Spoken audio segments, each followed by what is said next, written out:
This is one of the border crossing points between South Sudan and Sudan in Reng, Upper Nile State. Thousands fleeing fighting in Sudan cross daily through places like this. The United Nations says those arriving are in need of food and medical services. The Chinese embassy in South Sudan is donating 2,400 metric tons of rice to help those in need. Part of the rice donated by the Chinese government will be distributed to those with needs, which will meet their urgent needs. China highly appreciates the mediation efforts by South Sudan. It's hoped that the Sudan crisis could be addressed peacefully at an early date, enabling the political transition of Sudan to be implemented smoothly.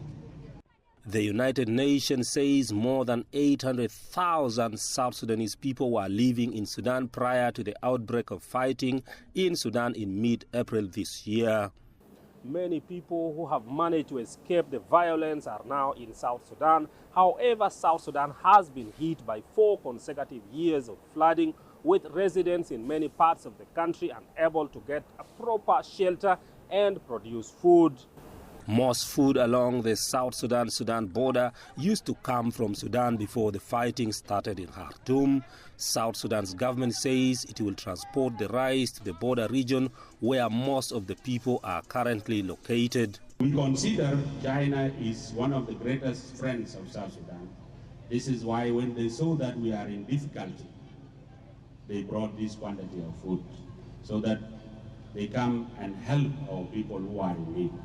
South Sudan's government says it needs more help as more and more people continue to arrive into the country fleeing violence in Sudan. Patrick Oyet, CGTN, Juba, South Sudan.